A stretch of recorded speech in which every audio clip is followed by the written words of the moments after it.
महाभारत युद्ध के बाद भगवान कृष्ण को याद आया गांधारी का शाप। महाभारत युद्ध के बाद भगवान कृष्ण को विचार आता है, मुझे शाप मिला था, आज शाप को पूर्ण करने का अवसर आया है। जब महाभारत का युद्ध समाप्त हो गया था और जब पांडव विजय हो गए थे, राजतिलक हुआ और हस्तिनापुर में प्रवेश कराने के लिए भगवान स्वयं गए।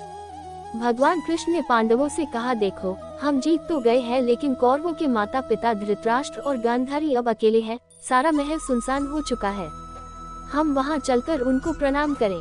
पांडवों को लेकर भगवान हस्तिनापुर पहुँचे। महल जिसमें आदमी ही आदमी होते थे, सेवक सेविकाएं होती थी, किसी माता पिता के 100 बच्चे हों, क्या आनंद रहा होगा।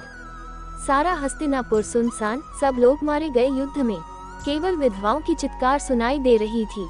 बच्चे किलकारी मार रहे हैं, याद कर रहे हैं अपने लोगों को। भगवान जैसे ही पहुँचे हैं, धृतराष्ट्र पूछ रहा था, कहाँ है पांडव। जैसे ही उनके कक्ष में पहुँचे तो वहाँ भीम की एक लोहे की मूर्ति रखी हुई थी।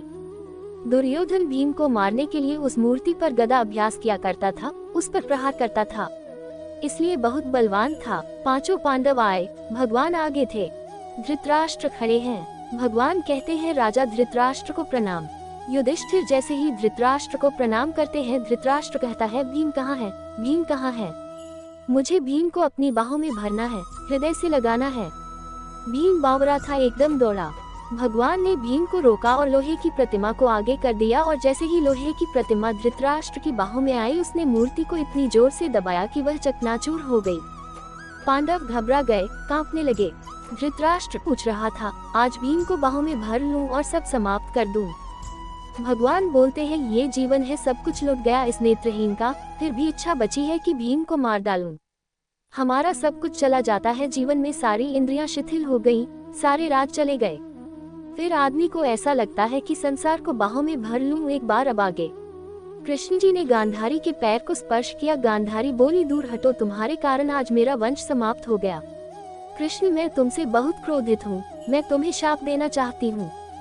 मैं जानती हूँ तुम्हारी प्रतिभा और प्रभाव को, तुम चाहते तो ये युद्ध रोक सकते थे, ये युद्ध तुमने करवाया, मेरे बेटों ने नहीं लड़ा, तुमने लड़वाया है, तुमने मेरा वंश नाश कर दिया। तुम चाहते तो अपने तर्क से, अपने ज्ञान से, अपनी समझाइश, अपनी प्रभाव से, अपने पौरुष से इस युद्ध को रोक सकते थे। तुमने अच्छा नहीं किया, एक माँ से 100 बेटे छीने हैं।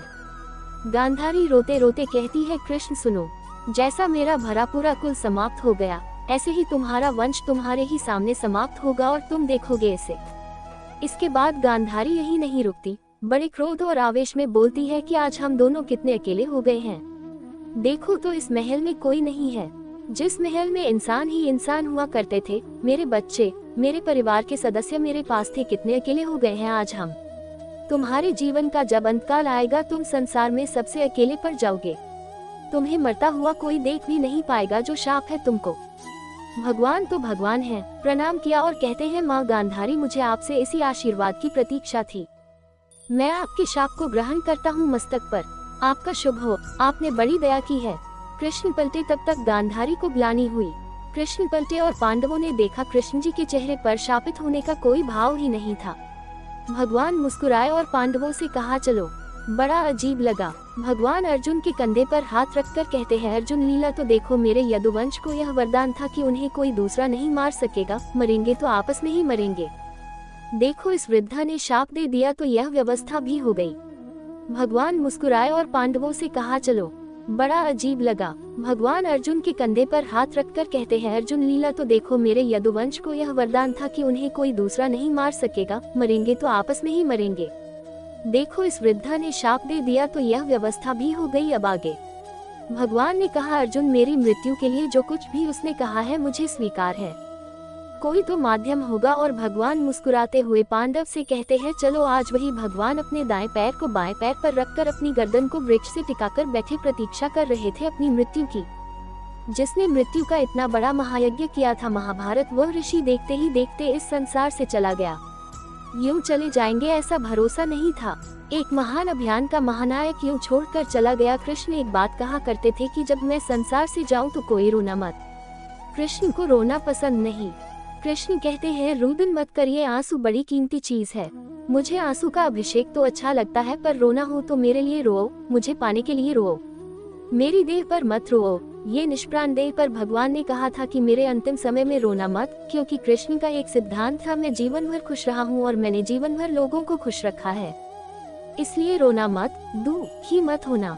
पीताम्बर वो था जिसने अनेक लोगों की लज्जा बचाई, जिनसे इतने लोग सुरक्षित हुए। जो पीताम्बर द्रौपदी के ऊपर उड़ाया गया था, जिस पीताम्बर ने लोगों को ममता का आश्वासन दिया, जिस पीताम्बर में लोगों ने छिप छिप कर पता नहीं क्या क्या कर लिया था, वो पीताम्बर आज रक्त रंजित हो गया था।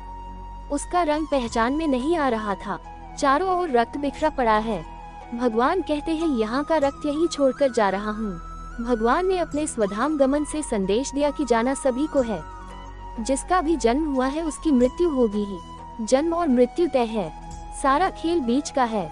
हम इस बात को समझ ले कि जिसकी मृत्यु दिव्य है, समझ लो उसी ने जीवन का अर्थ समझा है। सुखदेव जी परीक्षित को समझा रहे हैं और अब धीरे धीरे कथा 11वें स्कंद के समापन की ओर जा रही है। सुखदेव जी कहते हैं, राजा परीक्षित, दारुक के चले जाने पर ब्रह्मा जी, शिव पार्वती, इंद्रादि लोकपाल, मरीचि आदि प्रजापति, बड़े बड़े ऋषि मुनि, पितर सिद्ध, गंधर्व विद्याधर, नागचारण, यक्ष राक्षस, किन्नर अप्सराएं तथा गरुड़लोक के विभिन्न पक्षी अथवा मैत्रेय आदि ब्राह्मण भगवान श्री कृष्ण के परमधाम प्रस्थान को देखने के लिए बड़ी उत्सुकता से वहां आए थे। अगर आपको मेरी यह कहानी अच्छी लगी हो तो प्लीज मेरे चैनल को सब्सक्राइब, लाइक और शेयर कर देना और बेल आइकन को प्रेस कर देना। धन्यवाद।